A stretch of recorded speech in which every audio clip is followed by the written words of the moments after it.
Ciao a tutti, sono finalmente a casa dopo quasi 2 mesi di sessione d'esame, quindi direi riposo più che meritato. Video velocissimo d'aggiornamento sull'attrezzatura che utilizzo per fare video, perché come avevo preannunciato l'altro giorno ho acquistato una nuova camera e incredibilmente è arrivata tramite Amazon in un giorno, quindi li ringrazio, che poi ringrazio cosa non so, che sogno che gli do soldi a loro, ma va bene.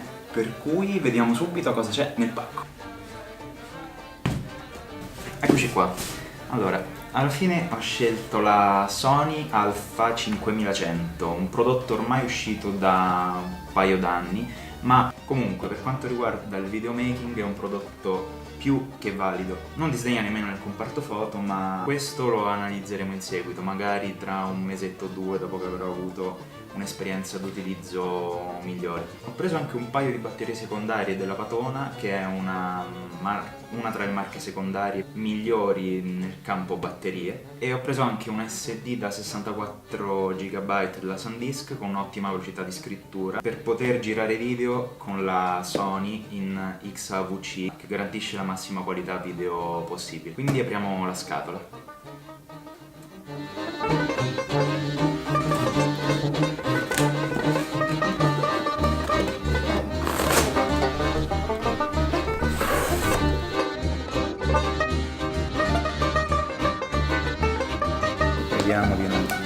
Questo tavolo fa veramente schifo. Era un ex tavolo da Subuteo e ora i miei ci stavano facendo un puzzle, ma hanno abbandonato l'idea, quindi è diventato il mio tavolo da recensione. Pretti di istruzioni vari che non verranno mai utilizzati. Da questo, batteria, alimentatore.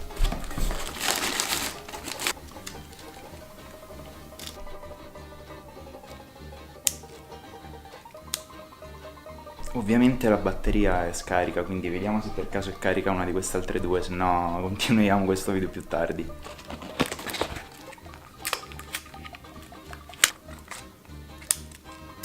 Vai, vi risparmio questa parte.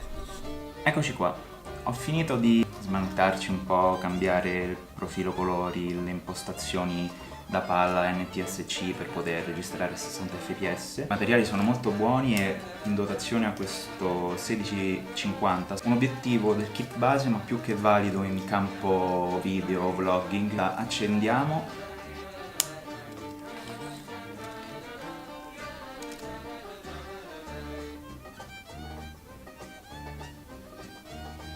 Direi di passare direttamente alla Sony. C'è ancora l'audio dell'altra camera, allora direi che la possibilità di vedersi nello schermino, ma non devo guardare sopra, devo guardare nell'obiettivo. La possibilità di guardarsi nello schermino è ottima, in quanto molte volte finora non sapevo se ero a fuoco o se addirittura stesse registrando, quindi questo è un grande pro. Proviamo subito anche l'audio della camera, quindi proviamo ora. È un audio stereo che garantisce una buona qualità, sicuramente sarà inferiore al video mic, soprattutto in esterna. Così vediamo subito come si comporta il cambio di esposizione. C'è anche abbastanza vento oggi, quindi magari sentirete del casino, scusate il vento. Ok, ci mettiamo qua dietro che siamo all'ombra, ora cambiamo esposizione. Attacco anche il GorillaPod per metterlo un attimo qui e vedere come si comporta, scusate il vento, e per avvicinarmi verso la camera.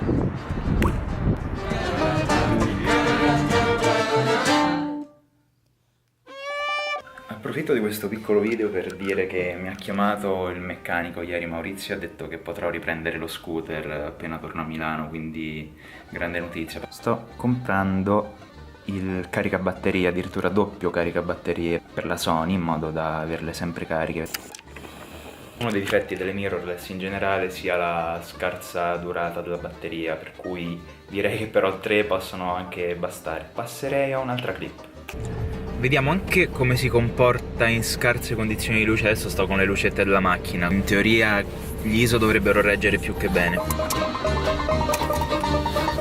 Sto andando al negozio di pianoforti e tastiere qui a Viterbo perché volevo fare una chiacchierata col mio vecchio maestro di musica e se riesco porterò una cover registrata qui al negozio su pianoforte a coda.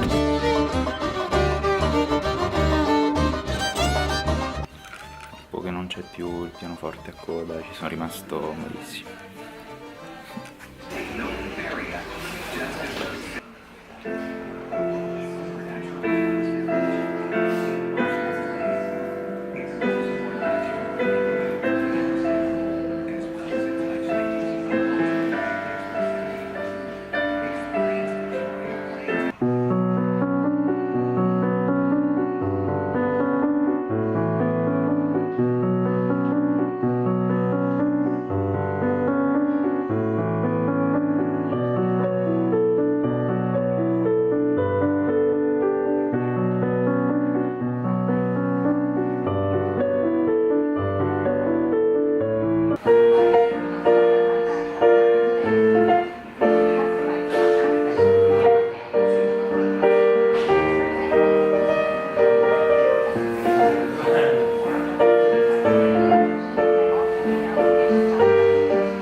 Bene, vedrà un cazzo, non metterà mai a fuoco. Ho comprato questo adattatore jack 3,5 in mono per registrare l'audio del pianoforte attraverso i cavi AUX anche qui a Viterbo sul portatile, perché il Mac non riconosce ovviamente nulla. Grazie Apple. Ho suonato tutte le tastiere fino a farmi cacciare. Direi che la videoprova di questa nuova camera può finire anche qui.